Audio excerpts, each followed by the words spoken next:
এই গল্পটা একবার শুনলে রাতের ঘুম হারাম হয়ে যাবে, কারণ এমন অনুভব হয়তো তুমি আগে কখনো পাওনি। এই গল্পটা শুনলে তোমার শরীর কেমন যেন একটা শিহরণে ভরে উঠবে। মনে হবে যেন নিজের জীবনেরই একটা পর্ব শুনছ। তাই চোখ বন্ধ করে মন দিয়ে শুনো। আর যদি ভালো লাগে তাহলে একটা লাইক দিও। চ্যানেলটা সাবস্ক্রাইব করে পাশে থেকো। বেল আইকনে চাপ দিও যেন পরের গল্পগুলো মিস না হয়। আমার নাম শুভ, আমার বয়স 25 বছর। 2 বছর আগে আমার মা মারা যান। মায়ের অভাব যেন প্রতিদিন আমাকে একটু একটু করে ফাঁকা করে দিচ্ছে। শুধু শূন্যতা আর দীর্ঘশ্বাসে দিন কেটে যাচ্ছিল। কিন্তু জীবন তো থেমে থাকে না। 4 মাস আগে আমার বাবা আবার বিয়ে করলেন, একজন অল্প বয়সী মেয়েকে। আমার সৎ মায়ের নাম মাধুরী। বয়স বেশি না, হবে 28 বছর। গরিব ঘরের মেয়ে, বাবা তাকে বিয়ে করলেন দায়িত্ববোধ আর সমাজের চাপে।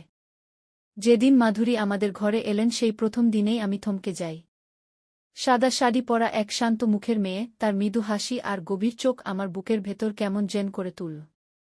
আমি নিজেকে প্রশ্ন করলাম, এটা কি মা নাকি কেউ আরেকজন?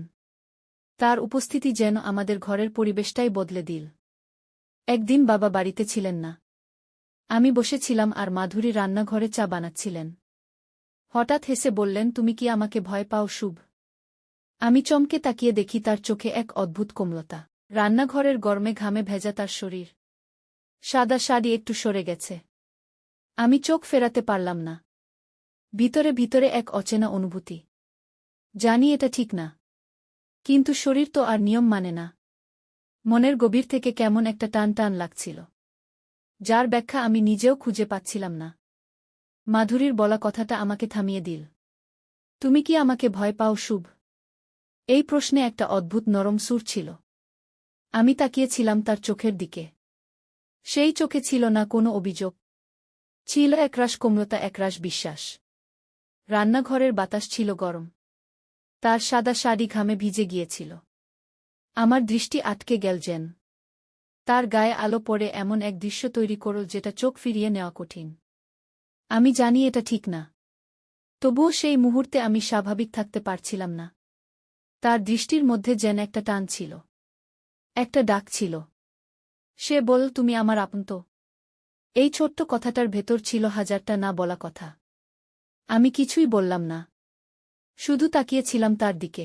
সে হেসে চলে গেল নিজের ঘরে, কিন্তু দরজাটা পুরোপুরি বন্ধ করেনি। জানালার পাশে দাঁড়িয়ে ছিল কিছুক্ষণ। আমার ভেতরে কেমন যেন ঝড় উঠেছিল। মাথা কাজ করছিল না। রাত গভীর হতে লাগল। ঘরের ভেতর নিঃশব্দ পরিবেশ।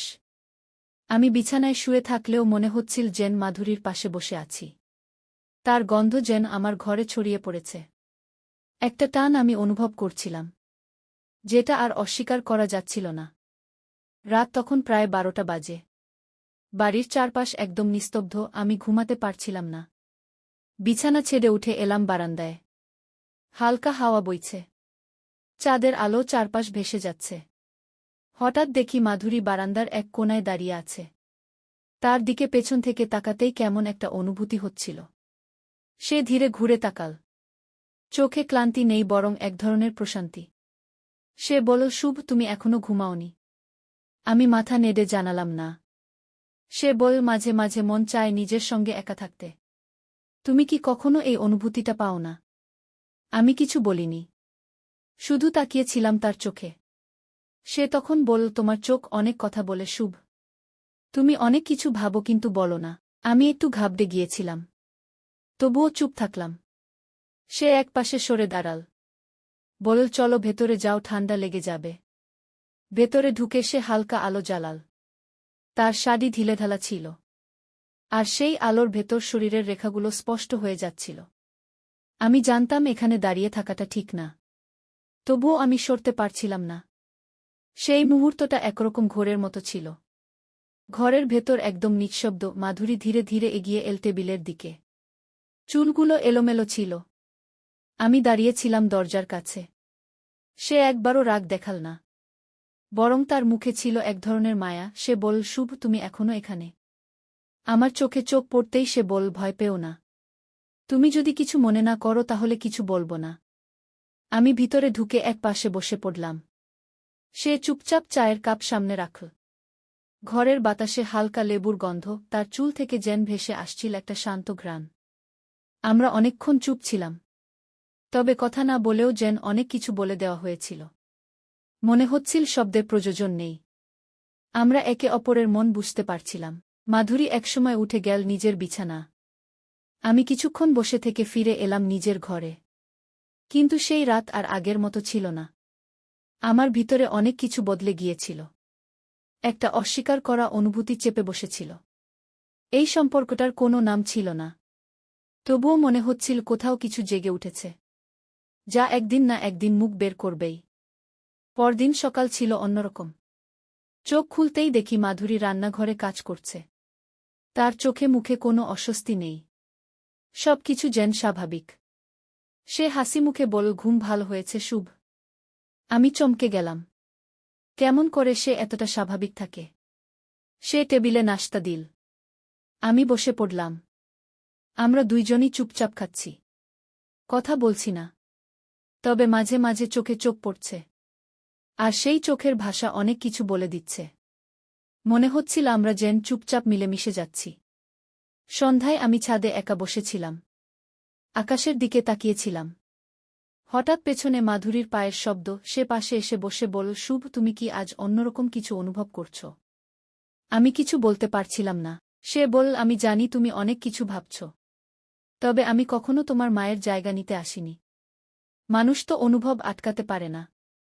তার কথাগুলো আমাকে ভেতর থেকে কাঁপিয়ে দিল। মাধুরীর ঠান্ডা গলা আর তার চোখের ভাষা আমার ভিতরের সব প্রতিরোধ ভেঙে দিল।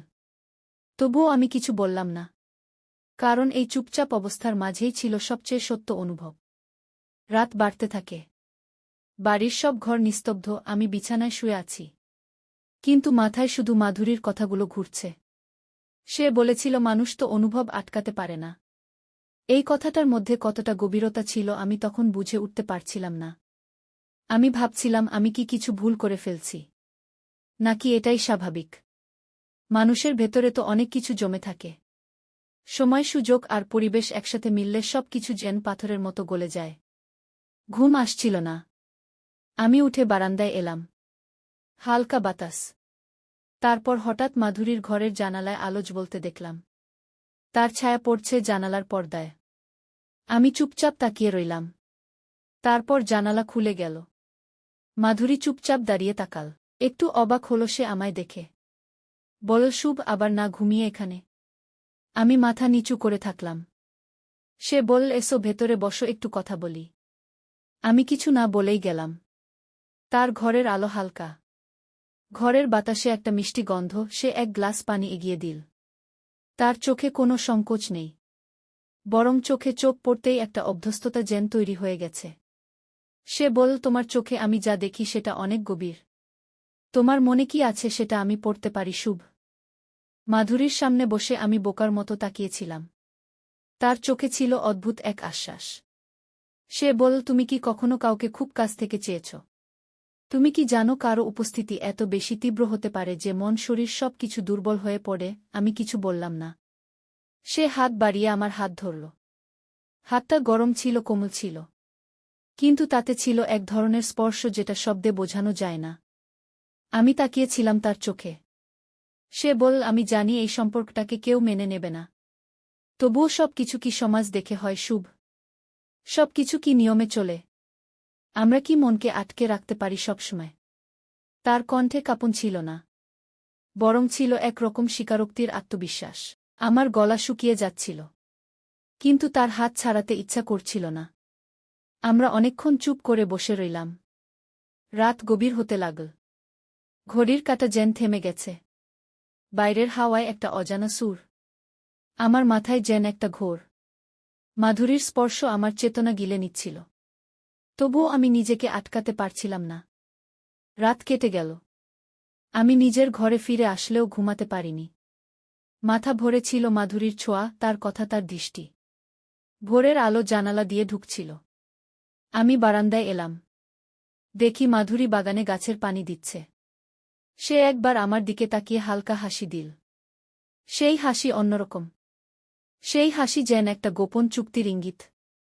আমি নিচে এলাম। সে বলল, ঘুম হয়নি বুঝি? আমি মাথা নেড়ে বললাম না। সে বলল, আমি জানতাম তুমি ঘুমাতে পারবে না। তুমি এখন অনেক কিছু ভাবছ। তবে নিজেকে দোষ দিও না শুভ। আমি কিছু বলতে পারলাম না। সে জল ঢালছিল ফুলগাছে। তার আঙ্গুলে জল পড়ে চিকচিক করছিল। সেই দৃশ্য আমার মনে গেঁথে গেল। আমরা একসাথে চা খেলাম। সে বলল, আমি তোমার উপরে কিছু চাপ